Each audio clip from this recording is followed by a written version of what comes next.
Welcome back to Fleshing It Out with Samantha Spittle. This week's episode is actually a Facebook Live I did with past podcast guest Christina Ammerman.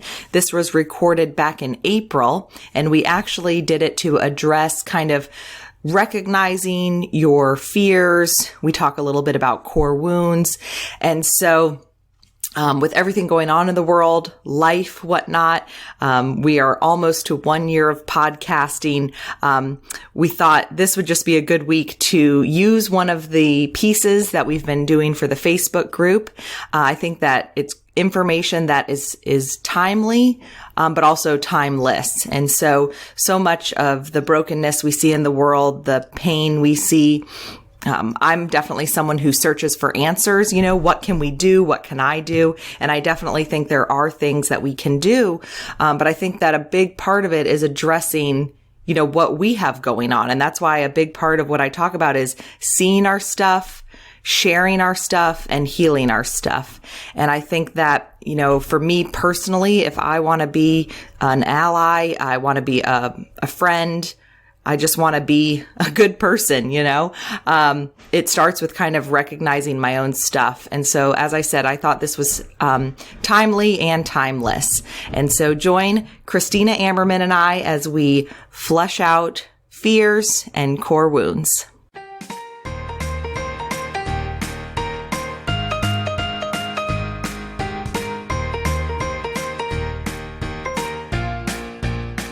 Coming to you from the M&M Exterior Studio in Knoxville, Virginia, this is Flushing It Out with Samantha Spittle, the introvert's extrovert. She talks to people so you don't have to. For now.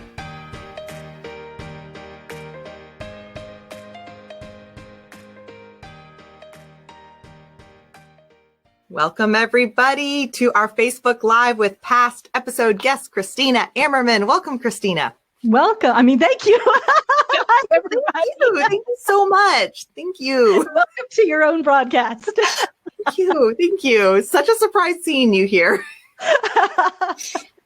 Thank you so much for joining us. I'm excited. You are a two-time guest. We've talked about a range of topics, and I'm excited to kind of touch base a little bit. We'll start with kind of having you tell people real quick who you are, what you do, and then we can jump into the topic, which is fear and how to conquer it. Because we were talking before we went live that there's all these different areas of life that we have, what would you say? I was going to say issues in, struggles. Yep. Challenges, and that's, obstacles.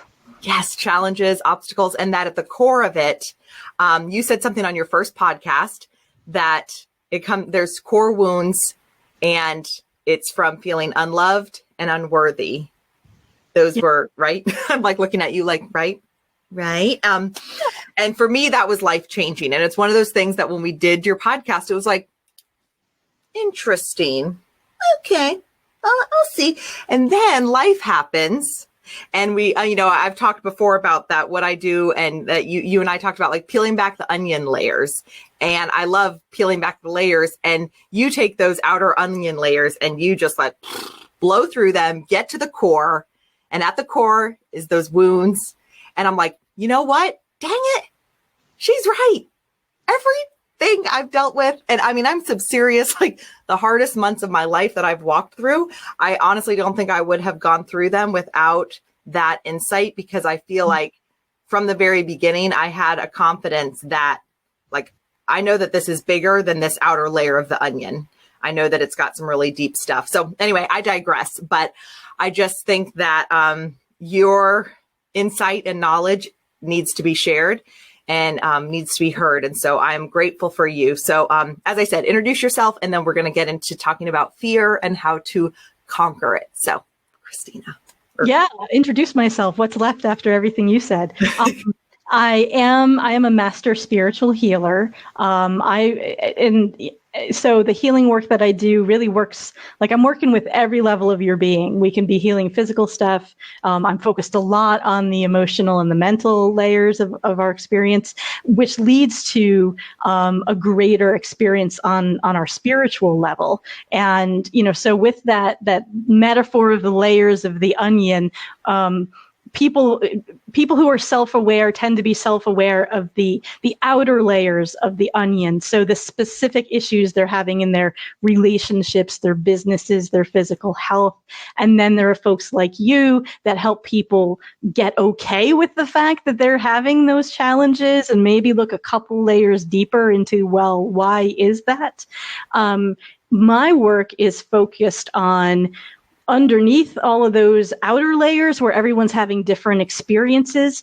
The further you go down into the layers of the onion, the more alike we are. Like there are core fears that are underneath all of those outer layers. And so I'm able to know what those are and work with people to heal those because of my own journey of not being satisfied with staying at the surface layers and wanting to know what's at the core of this. And it's one of those, I went through the hard work myself so that I can then help you and anyone else, like, okay, let's skip through all the surface stuff and just get to the heart of what really needs to be healed here. And so that's where we get into, it's really a worthiness issue. It's really a safety or unlovability or powerlessness issue or a few other things that tend to be down at that core. So yeah, that's what I do. Thank you. That was a great description. And I don't know if I've even told you this, but Jeremy and I went to this, our church hosted a marriage seminar, and it was a couple months ago. I can't remember exactly when. It was January, February. And what was really neat is when you and I talked on our first podcast, we kind of talked about how everyone has different beliefs and different thoughts and whatnot. And this tied around religion and spiritual stuff. But that so much is the same. And what's crazy is that we went to this seminar at our church, so Christian based. And it was a man who's I think former pastor and also a therapist and deals with trauma. And he talked about the pain cycle. And Jeremy and I were literally sitting there looking at each other. We're like, this is all the stuff Christina's been talking about. And it was so confirming because I also feel like too, like God can, he speaks to you in many different ways and then confirms it. And it's one of those that I think that sometimes people get nervous to think outside the box maybe, or I don't know how to say it, but just speaking from like a Christian perspective or Christian listeners, that's what was so crazy to me is that everything you and I have talked about, when he explained this whole pain cycle, like I said, Jeremy and I just were like looking at each other like, so good, so good. So anyway, so I appreciate all of your, like I said, all of your insight and wisdom, and it just continues to blow my mind. And I've joked with you that I get angry and have been like, she's right. I just wanted to, right. That's like the story of my life. Yeah. Like, I just wanted to be that outer layer. Like, girl, you don't know what you're talking about. It's just, but all right, guys. And so I would love to have Marty on a podcast too. Cause that's the guy whose, seminar we went to, cause it was awesome. And just, continuing to spread that whole thing about those core wounds. And, he even talked about the science behind it and your amygdala and all this stuff. And it's interesting stuff. So, but yeah, we'll definitely be talking about how to deal with this. Tora, thanks for watching. Tora, he asked about how to deal with the stress during this time. I said we'd get to that because I think that stress is tied into the fear. So, so thank you, Christina. Let's jump into fear because I know you're working on a webinar right now to deal with fear, but that's something we can also kind of jump into a little bit today. So. Yeah, fear. Where do we jump in? I know that when I start talking about fear, one of the first questions that always comes up is it possible to conquer fear? Is it actually possible to be fearless? And my answer to that is it is, if you know what it takes to conquer fear. And the first step is actually acknowledging your fear. So that's what you, Samantha, you do so beautifully for people and help people do for themselves, is to acknowledge, like, yeah, okay, I'm afraid. And right now, in the time that we're in with the pandemic and all of that, I've stepped back and asked, like, what's in the larger picture of things, what's the purpose of this whole experience? Why Why has that been, what's the lesson for us to take away from this? And I see so much of it that is about our relationship with fear, our relationship with the unknown. And so for people who have been trying to sweep their fear under the rug, like this is the time where we're being forced to face the fact that, yeah, I'm freaking afraid right now because there's life-threatening stuff circling the planet, and it's not way out there. It's like potentially in my grocery store. So step one is acknowledging that you're afraid and not trying to ignore it or deny it or minimize it, because then once you acknowledge that you can work with it. Okay, I love that. So acknowledge it so then we can work with it. And I wanted to real quick ask you about, because I had said to you, and this might be a bigger topic that we might have to do a whole other. Yeah. We'll just do a recurring session like every day. Yes, and that would be great. Yeah. Like, let's do a live session online for my healing. So I have felt like, and I want to address this though, because if others feel the same way, because I'd love for you to speak on it. Yeah. I had said to you this morning, I don't feel fearful. Like I feel like I've actually been very at peace, not worrying too much. It's like the worry feels the logical kind. This is a big thing. But I've joked that my eating habits and my weight and the way my clothes fit, or rather don't fit, would say otherwise. It's the Maury Povich, your clothes don't fit. It's determined. That is a lie. And so, right. So when you said that ties into the fear. And so since we talked this morning, I've been thinking about that, like, oh, I need to unpack this and figure out what am I fearful of something? And is that causing me to just find comfort in food? So I've been unpacking that. So anyway, to kind of frame the question is, if someone doesn't feel stressed or fearful kind of on one level, but then they have other ways of manifesting it, can you does that make sense? Can you speak to that a little bit? I'm having trouble finding words, but I feel like you can. Yeah, I think I can. It's about what are you consciously aware of versus what's going on in your subconscious mind and your body. And I'll say for a spiritual healer, I end up talking a whole lot about what's going on in our bodies. And I think that's actually a fantastic and helpful place to start in this conversation, because we can tune out conscious thoughts, and we can replace, we can have a scary thought pop into our mind and choose, oh, no, I'm going to think this instead. But that overwrites the fact that, okay, there was a reason why you thought about that thing, that you had that thought about, I really need to wear a mask when I go out to the grocery store. It's because it was in there subconsciously, and it just happened to pop up its head, at that moment. Am I making sense so far? Okay. So what we really need to recognize is, even though we may consciously be redirecting our thoughts to happier things or to affirming, no, I'm fine. If the thought is in our subconscious mind, if it's a tape that's playing in the background, it's also going to be affecting our bodies. You feel like you look like you have a thought about that. No, it's that whole tape playing in the background. Like, I feel like that's one of the hugest things that I've talked about with peeling back the layers, what we talked about with you. It's like, that's kind of a simple way to say, to figure out some of those core wounds, to go back to your words and what you talk about, just those tapes. That's a good thing to kind of remember. Yeah.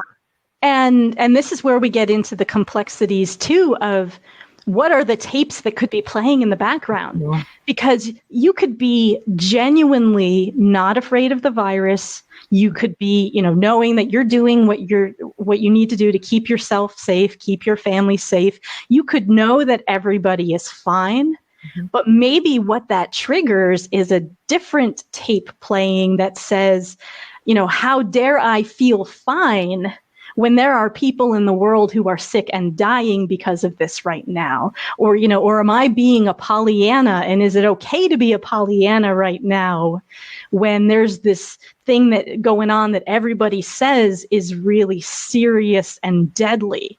And so it's a different kind of tape that can be playing, but it still ends up having its roots down in that unworthiness or unlovable thing. Like, how dare I be different or feel different than what everybody is telling me to feel? And then that can cause stress. I feel like if I could rewind the video, it would be like, here's the moment Samantha's like, oh, yeah, okay. Because for me, I want to get back on track because I want to give everyone they need. This isn't just a personal, selfish thing, but hopefully if I'm sharing it'll help some of you guys. But that just made so much sense to me because I feel like I've had this weight of the seriousness and all of the struggle. I mean, all my friends are small business owners, it's just this, I have this weird little like yin yang almost looking thing in here, and I haven't been able to express it. So thank you. Everything you just said, like, rewind the tape. You can see my mind being blown in the middle of that conversation. Yeah. Okay, so let's get back. Thank you for indulging me. Thank you for giving me this session. Thank you for watchers for allowing me to experience. Well, I'll tell you too, I think this really works and it actually helps because I tend to look at things and talk about things in the abstract. So having you be here as the person that, okay, this is how it looks in real life. This is what it applies to. Like, I think we actually work really well together in that regard. So it's, let me not dumb it down. That's the wrong term, but like layman's terms, like I'm a translator. Or just like apply it to reality and make it specific instead of abstract. Mm-hmm. You're welcome.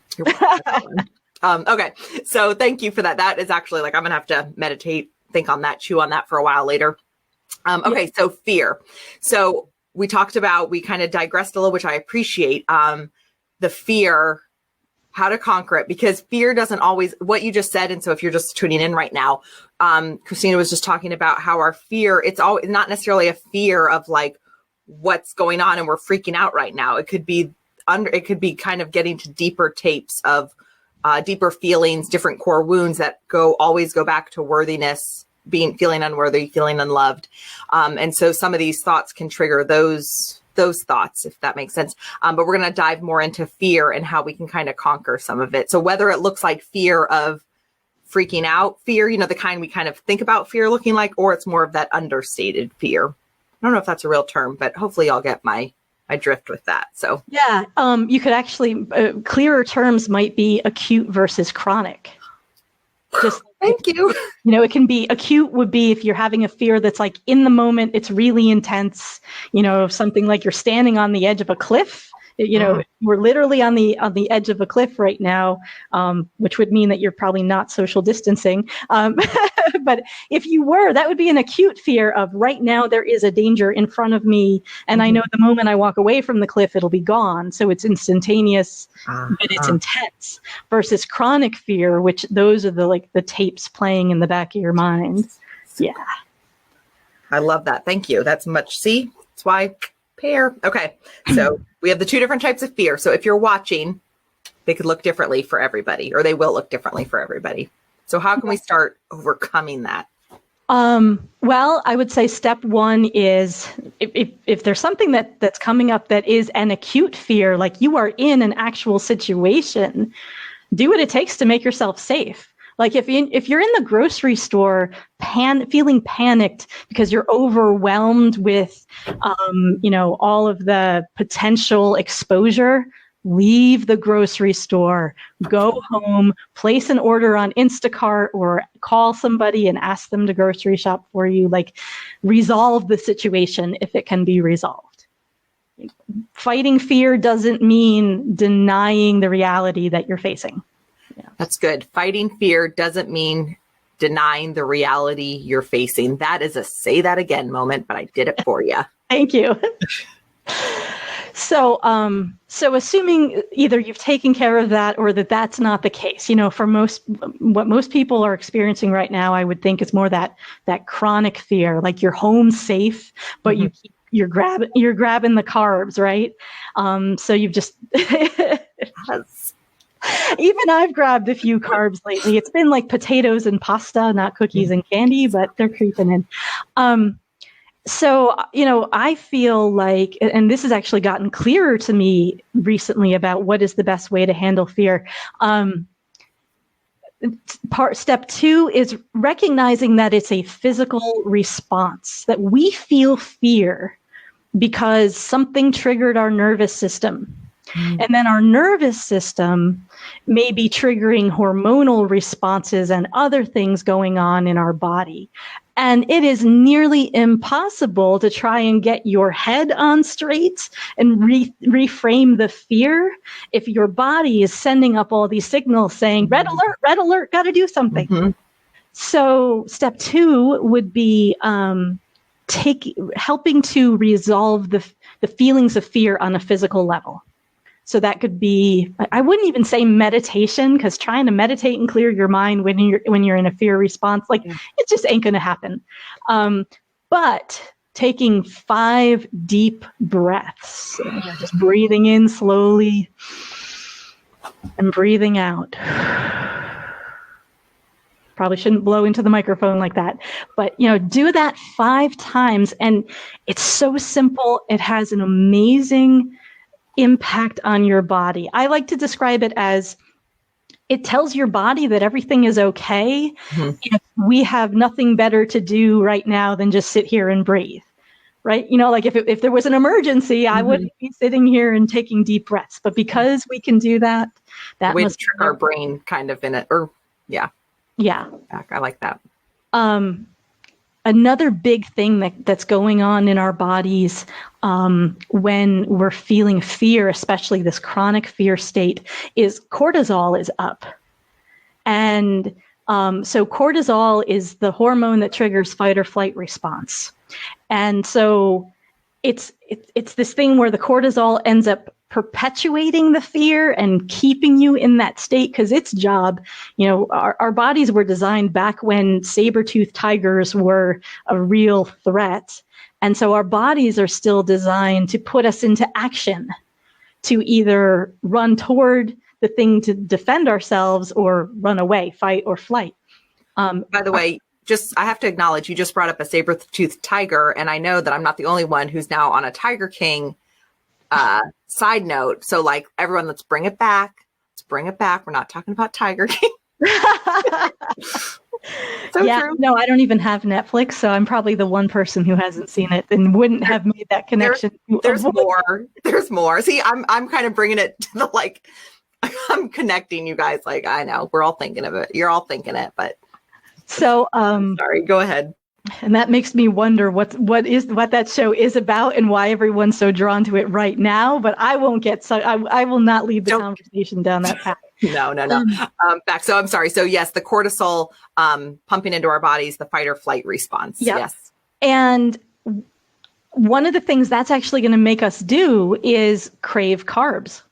Because carbs are the fastest source of fuel for our body. It's what we metabolize the fastest. And so if your body is constantly in this subtle fight or flight mode, it's going to just keep wanting more and more carbs to, because again, it's designed to think, I'm going to have to run from something or towards something. So I need the fastest source of fuel possible. So cortisol makes us crave carbs. So what I've started doing this week, I went back to an old reliable solution that I actually had ready for this conversation: ashwagandha root. Ashwagandha. Wow. It's an herb, and this is in liquid form. It is known to blunt the effects of cortisol. So I think what it does, I think it's one of the ones that it doesn't stop our body from making the cortisol, but it stops the cortisol from being absorbed into the cells. I could be wrong about that, but in some way it reduces the impact of cortisol in our bodies, and so that stops the the chicken and egg problem of cortisol is making me crave carbs, and that's, just perpetuating more cortisol and all of that. So I've been taking this 3 times a day. It tastes nasty, but it helps. And I especially take it before bed because I was having so much trouble sleeping, and I finally figured out, it's because I've got cortisol constantly pumping. Yes. So I'm not a medical professional, Fact check that on your own, people. This is check it out if there's any your own anything going on in your health that it might contraindicate. But it might be something that helps. And I got it at Wegmans. You can order it online, or you can just go to Wegmans and get it. And so, because when you reduce the cortisol and it calms your body and it calms your nervous system, then you can think more clearly. Because cortisol actually intentionally muddies your mind. It makes thinking harder. Because if there were a saber-tooth, not cyber-tooth. If there were a tiger attacking you, you wouldn't want to take the time to analyze the situation. You just need to get the heck out of there. Yeah. Yeah, that makes sense. That totally makes sense. Yeah, and then you can do things like, get real with yourself about, okay, what is it that keeps triggering the fear? And is that fear real, or is it perceived? Is it something I'm overreacting to? Is it something I can change? But you can't work with your fears till your body lets you. Can't work with your fears until your body lets you. That's good. I feel like that gives us, it allows people to give them grace. I feel like a lot of what I talk about wanting to do with peeling back the onion, and kind of getting to that core of that we're all so similar. And what I talk a lot about is giving yourself grace. And I think that when it comes to fear, you pointing out the different effects it has on our body and how it keeps us from that, it's just not logical to deal with it if you're in that state of arousal of fear. I think that just allows us to give ourselves some grace. And that kind of also makes sense why we there's a lot out there from people saying, like, whatever you're doing to survive right now, it's okay. So like if you're eating lots of carbs right now, like that's okay. Maybe that's like where you're at right now.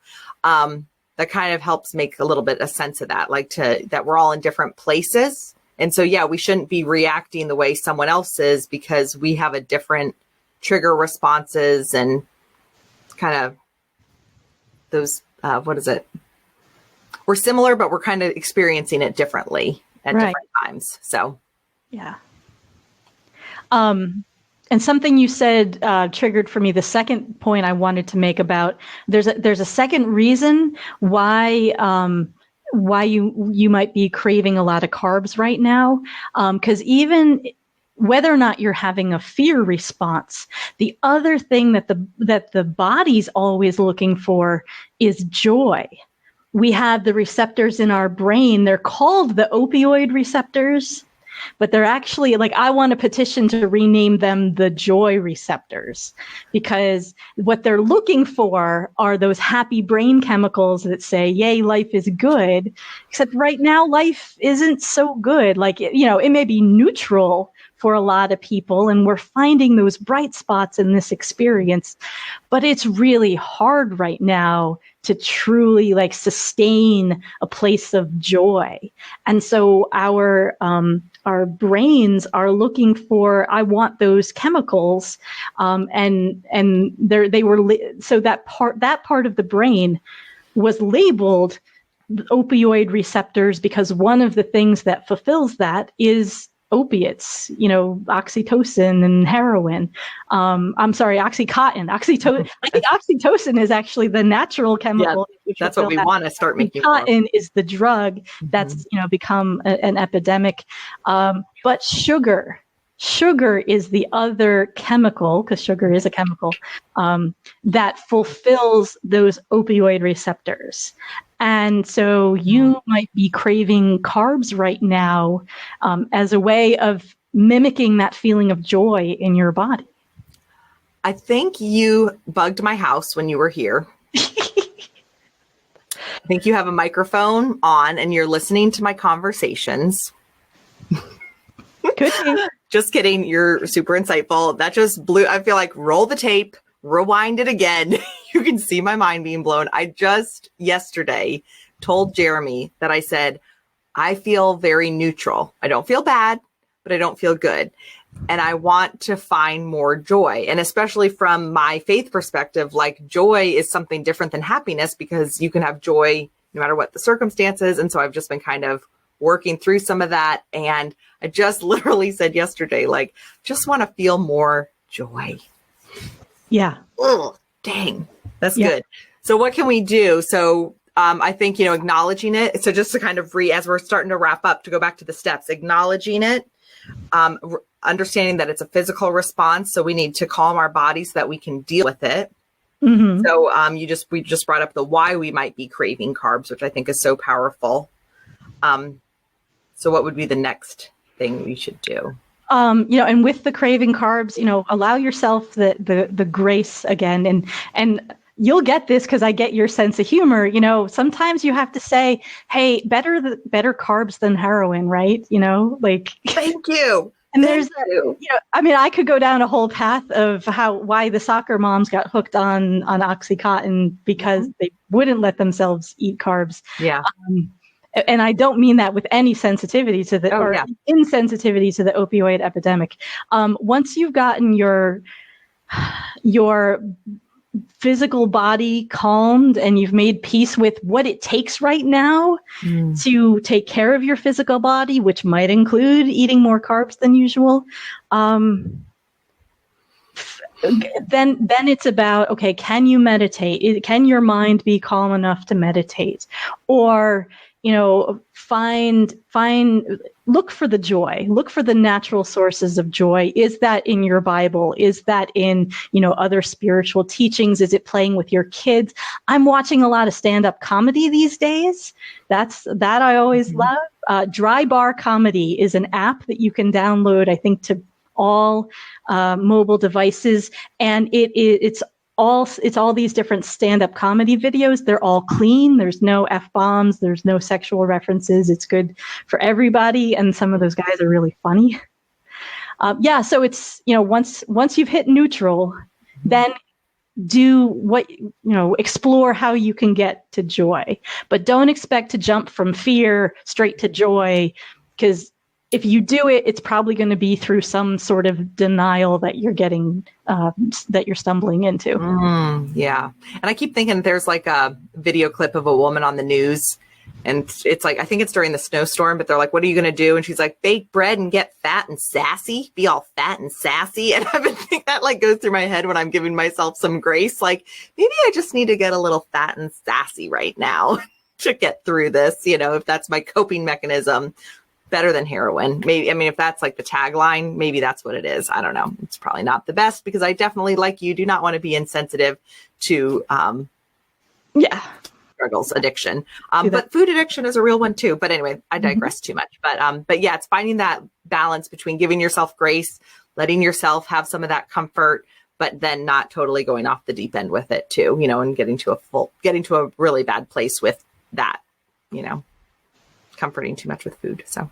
Yep. And just keep coming back to, these are unusual and scary times, and let yourself feel whatever you're going to feel. Don't get sucked into it, but acknowledge it. And if you need to cry or punch a pillow or whatever it takes to get the fear out of your body, or the anger, the frustration with the kids or whatever, then do it. And I think that's one thing that I noticed. I feel like this first month I felt good, fine. Like, not, except for the eating part, but just enjoying time with family and things like that. But I felt in the last week, there was like this buildup. And what I realized is that I was feeling some stuff. And of course, because my whole platform with the podcast and connecting with people is kind of getting that stuff that we feel on the inside out, that there was some stuff that I was kind of not able to get out. And once, I had some good conversations, getting some of that stuff out, I was like, oh, I feel like a new person now. Like, oh, I let myself feel it. I shared it. I got some either empathy, understanding, compassion, or simply just got it off my chest, helped carry the load. It's amazing the difference that can make. So yeah, I appreciate that insight. Did we get any questions from Facebook that we got the how to deal with stress during this time. So I think we covered that. Is there anything we didn't cover that we need to cover that we think you should cover? Just, can I have an opportunity to mention my webinar? Yes, please mention your webinar. Because yes, thank you. So as I said, Christina is Master Mindset Healer. Amazing insight. I've tried to resist her insight. I don't know about that. It's futile. And then I'm like, ugh. So just to recap, if you're just tuning in, we talked about fear and how to overcome it. So she's working on a webinar, and I feel like, what I do and a lot of people out there is we have that onion of life and we're peeling back the layers. And so if you started to peel back the layers and you want to really get to the core of it, Christina is the person to help you just get straight to the core. So tell us about your webinar and how they can find you.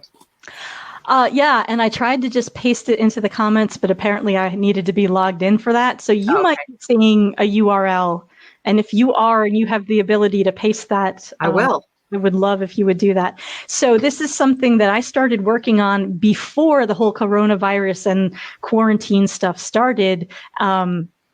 It's a webinar, your 5 core fears and how to conquer them. And so the timing of it was like, okay, God, I understand why you put this on my path right now. So if you want to understand what's at that center of the onion, not just the unworthiness and the unlovability, but what the others are, I love that we're having this conversation, because I was kind of like, oh, I'll get this done whenever I get it done. And now I had to actually give myself a deadline. So Tuesday will be the first time that I give this webinar. What you're going to get from it is we're going to name the 5 fears that are deepest in your mind, give them a name so we can call them by name. And then also I'm going to point out to you, here is your best weapon to battle each of those fears, so that you're going to come away from this being able to better recognize which of the fears is popping up, so that you can then know, okay, Christina told me when it's this, I do this. And that's what you're going to get out of the webinar. So it'll be a free thing. I'm going to offer it as several times a day from Tuesday until as long as it seems like it's needed. So there'll be plenty of opportunities to catch the webinar and get more familiar with your fear. That's awesome. And is that something that people need to watch live, or will it be available to stream later? It's going to be through the beauty of technology. It's going to be an automated webinar. So it's one of those things I record once that keeps getting repeated. So you end up choosing a time to sign up and sit down and watch it at that time. Got it. But there'll be plenty of times to choose from. Awesome. I'm excited for that. And if people want to follow up with you, of course, Christina Ammerman, what handle can they use to find you on Facebook? Since we're on Facebook Live. Facebook. Yeah. I look me up as Christina Ammerman. I'm never ready with that info. I usually just want people to email me. I'm much more. Oh, that's fine. Yeah. What's your email? Christina@zenquility.com. Christina@zenquility.com. And we can post that in the in the show notes. So thank you so much. Thank you for your insight.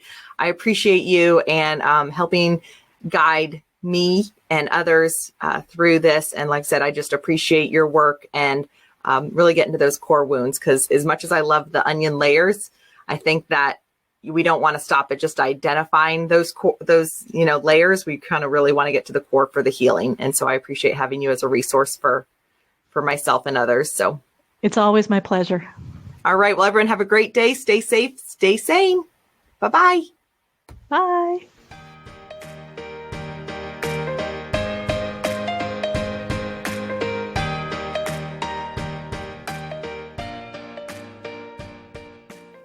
And that's a wrap for now. Thanks for listening to Flushing It Out with Samantha Spittle.